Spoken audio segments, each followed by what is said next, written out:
So this vlog is going to ask the question, jumping into Battletech, specifically from Warhammer 40,000. There's been a lot of activity in the 40K community ecosystem with Warhammer Plus launching and the continued draconian response of Games Workshop, how they're choosing to handle their IP.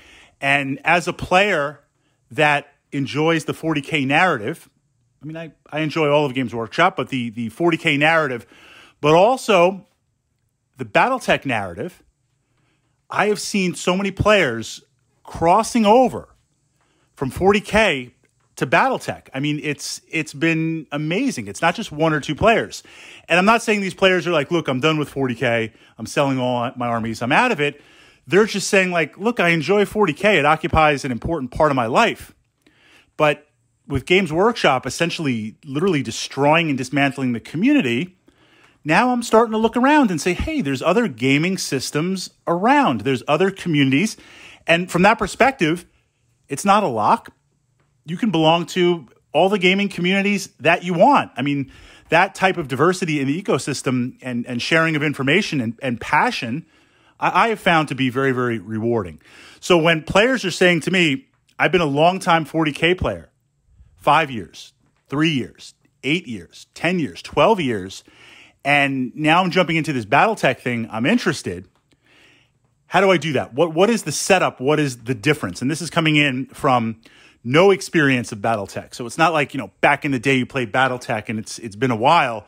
Jumping in, what are the primary differences? So that's what we're going to look at in this vlog to help give you, if you're thinking about jumping into Battletech, and absolutely test the waters, try it out. It's a fantastic narrative, fantastic game. New miniatures to paint, a new excuse to purchase more miniatures, because Battletech is just like 40K and every other war game. Just when you say you are done and you don't need another mercenary company, you don't need more mechs, you are really good. Next thing you know, you've got more mechs and more vehicles and everything to paint. So jumping in, the first point to understand about Battletech is this is a hex-based war game that is primarily played over a hex map. The units that represent it, the game is not tied to specific visuals. What I mean by that is, at this point in time, most of us, the majority of us, play with miniatures. But you can play Battletech with cardboard standouts. You can play it with tokens representing the mechs and the various units. The game is set up, it's a miniatures-based game, but you don't necessarily need miniatures to play it. That's the first main difference compared to Warhammer 40,000. It is completely a miniature-based game. Now, that said, with Battletech, most of the games are played on this hex map with terrain. They are played with miniatures, and there's a variety of miniature sources out there. The Game of Armored Combat starter sets give you the maps, the rules, some very, very strong starter mechs. They're not junk mechs included in there. Those are mechs that you are always going to have a place in your collection. And then from there, you can branch out. Now, what's interesting about Battletech is the game scales up and down depending on the experience that you want. And I find that for someone new approaching Battletech, this can take a little bit of an adjustment. In the narrative, the mechs are key. You look at the miniatures, the mechs are what are going to pull you in. But Battletech as a universe, as high-tech as it is, conventional military forces that would be very, very familiar today. Now, they're updated in terms of materials. They've got energy-based weapons, PPCs, lasers, different types of systems, fusion engines. But you have tanks. You have infantry. You have air support. So what you have with Battletech is most of the games are mech versus mech, but you can pull in other forces. You can pull in air forces. You can pull in artillery, but you're not bound to playing that completely. So you have this scale up and down. And I would recommend, of course, starting with the mechs because they share the biggest set of rules. And no matter what direction Battletech takes you, mechs are always going to be the focus of it. Now, this is where things get interesting. Warhammer 40,000, you have various factions that can interact with each other, essentially set army lists. Battletech, any of the various houses, any of the various mercenary companies, any of the various factions, they can play any of the mechs. Now, in that lore, there are various factions that might have more mechs than others, depending on the location of mech factories, depending on technology that's been recovered, or just on that planet, they might have a lot. So there are certain groups that favor certain mechs, but that doesn't mean those mechs don't show up elsewhere, or that doesn't mean that you can decide, hey, I never want to play these mechs. So jumping in from 40K, one of the big adjustments that I see is all of a sudden, literally everything is on the table. And there's a duality there because, of course, first, it's a little bit overwhelming. Well, Fritz, I wanted to play Space Marines. Okay, here you go. Stick with Space Marines. Do you want to play grimdark, kind of angry Space Marines? Do you want to play Viking Berserker Space Marines? Do you want to play Space Romans? You have a couple of choices in there, but you know you're going to play Space Marines. When you jump into Battletech, whatever faction you choose to represent, all of the mechs are on the table. So you are a little bit overwhelmed. But once you get past that and you work your way through the various tech manuals and you figure out, hey, these are the machines that I like to play, well, now literally everything is open on the table. Absolutely everything to play. And I find that very, very refreshing because I can not only build lists with the units that I personally enjoy playing based on my player personality, but I can also take experimental mechs, or I can take some wacky stuff and try to make some interesting combinations. I'm not limited to any faction. What that means is anything you purchase miniature-wise, you will always have a place for. Battletech does not cycle out. The rules do not change. It's not like in this moment, here's a new edition, so this model was hotness and now it's absolute junk, or it doesn't mean half your army has now been just totally nerfed and it's junk. That whole cycle that exists with Games Workshop does not exist in Battletech. Here are the rules, here are the mechs, and it's locked in place. Tactically, what are you going to do, and how are you going to go about playing it? Now, let's talk about some source books. You've got the core rules in the starter set. There's various source books in Battletech, and this is where I think as a new player, it does get a little bit confusing. Because again, coming in from Warhammer 40,000, here's my current army book. This is everything that I need to play. Battletech has different technological levels. What that means is the history, unlike Warhammer 40,000, has always been steadily evolving as technology has been recovered, as technology has been lost, different periods of warfare in the narrative. Unlike Warhammer 40,000, which until very, very recently with Primaris has been static, for the past, 30-something years or however long 40K has been around. So what you'll see the technical manuals. The technical manuals show you the stats for the mechs. They talk about the history. They talk about the capabilities. They give you sheets. They show you the armor factors, literally the rules that you need to field these units on the table. But you'll see it'll be technical readout followed by a number. And that number is literally the year in the universe. So depending what year it is, that mech might be a little bit different, or it might play a little bit different. This idea that you have a mech and it's the succession wars when these great houses are fighting against each other. A lot of technology has been lost. A lot of technology has been crippled where it might not be as effective. So you have a mech at this point. But then if we advance the timeline to the clans, when they invaded the inner sphere, they brought a lot of new tech with them. So now you'll see the same mechs that have had technology recovered. So they'll have some upgrades. They'll have some changes. Some of them are slight tweaks.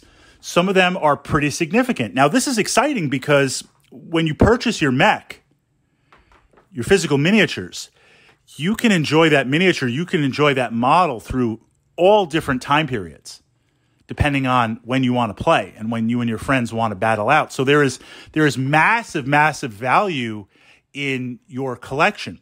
But this is the first thing to understand. These tech manuals, there's a lot of them, and one timeline is not right or wrong. It's just a timeline that you want to agree to play in. And you can always go backwards if you want to, because certainly if it's an advanced timeline, there's still going to be mechs from an older timeline that haven't been upgraded yet or have been in storage or haven't seen action yet. So this idea that you can always move backwards, but as you move forward, you might have to kind of make some adjustments. Then the next piece is the total warfare piece. Now, the great thing about Battletech is, again, you can scale it up, you can scale it down. You can do mechs versus mechs only. You can do combined arms, put in infantry, put in tanks, put in air support. The core rules power most of it, but there are a couple of little different tweaks here and there. There are a couple of different aspects to the phases of the game. The Total Warfare and additional combat operations books, they're not needed to play the game, but they are going to offer the integration for these additional rules. And again, it's up to you if you want to utilize them. It can be a little bit overwhelming jumping all in if you go complete Total Warfare. Maybe not. I mean, I wouldn't want to hold you back. But certainly the Game of Armored Combat core set to start out, from there, that's going to really give you the base of the game. And then you can bolt on and move forward. Now, let's talk about miniatures really quick. Because again, you can play with cardboard standees. You can play with tokens. You can play with representations. But I would say at this point, and for a long time, the majority of us Battletech players, we play with miniatures. The miniatures, unlike Games Workshop says you can only use 40K miniatures. You can have a couple of conversions, but at this point, you can't even use your old miniatures. They have to be currently supported. Now, if you use your older miniatures, I have a 3rd edition Tyranid Spacebug Army. I still play it. If I go to a GW event, I won't be able to play it. Nothing is stopping you playing with your friends. But the Battletech ecosystem is vastly different. It is vastly different in that you can play whatever miniatures you want to play. As long as it represents that unit. A Marauder is a type of mech. As long as it looks like a Marauder, you can play it as a Marauder. So right away what you see is the main line of miniatures right now that have been released, Catalyst miniatures. These are newly released plastic miniatures. They look fantastic. They're ready to paint. They're ready to go. You can utilize those. There's older miniatures before the Catalyst waves were released. Iron Wind Metals sells these classic metal miniatures. Some of them are older sculpts, so they might look a little dated. Some of them have been updated and look absolutely fantastic. So you have that way to play. On top of that, you've got 3D printed. 3D printing is embraced, unlike the 40K community. Well, I shouldn't say the 40K community. 40K community absolutely embracing 3D printing. GW has left us no choice. But the Games Workshop side of it says, no 3D printing allowed for you. Battletech's like, fire them up. So the popular platforms, MechWarrior Games, MechWarrior Online, those designs, those mechs are 3D printable. So you can bring your 3D printed miniatures and you can absolutely play them. There are also supported miniatures. There are other companies that are out there producing mechs that you can utilize. And that's before we even get into the mech creation. You want to design your own mech? You want to play with your own mech? There's creation rules to do that. You can design your own mech. It has a battle value, which is a currency system, so it's fair. There are rules to create a mech. Nothing is stopping you from literally modeling your own mechs or pulling in miniatures, as long as they're the same scale, from other systems and utilizing them in Battletech. So it is a completely, and I find that very refreshing compared to the 40K side. It is literally like everything is absolutely on the table. So jumping into Battletech, I've pushed up to my channel here under the Battletech playlist. There is a Getting Started with Battletech. We review the Game of Armored Combat. We look at some of the tactics for the mechs that are included in that set. And what's interesting is all of those mechs are fantastic. There's no skunks in that list. It's not like let's just push out some miniatures that we have and get them started. Those mechs can form the core of your lances. A lance is a fighting unit of mechs and really serve as a foundation. Absolutely for your collection. Getting started with that set, playing a couple of games, and then gradually adding mechs as you see fit, that is the jumping in point into Battletech. And with regard to maps, you can play on a 3D traditional wargaming table. A lot of my games do. But there is also an entire ecosystem community out there of printed maps, some of them huge. So nothing is stopping you from downloading, creating, sharing, inventing your maps. What you're going to see in Battletech is literally everything is supported by the community. Everything is supported fan content to create it. No one is going to turn you away. Battletech is not going to turn you away. And the biggest thing is when you jump from Warhammer 40,000 where you realize, like, this is all community driven. You have some maps you want to try out. Oh, they're not the official Catalyst maps. You can't play with them. No, absolutely. Let's bring them. You've got mechs that are not Catalyst miniatures. They're other miniatures, or they're differently supported miniatures, or they're 3D printed miniatures. Absolutely. No one's even going to look the other way. What they're going to be like is, those are some cool mechs. Those are some awesome 3D printed mechs. How did you do it? Where can I get some? And for me, navigating both worlds, being a 40K enthusiast and a Battletech enthusiast, the openness, kind of everything goes, homebrew, bring your toys and let's put them down on the table, feeling of the community, layered in over some amazing rules, layered in over some amazing, amazing narrative. For me, that's a win-win. So I'm not saying give up 40K. I have no intention of giving up 40K. But I would say absolutely, absolutely take a little dip in the Battletech waters and really look to enjoy that narrative, because it absolutely is an amazing community.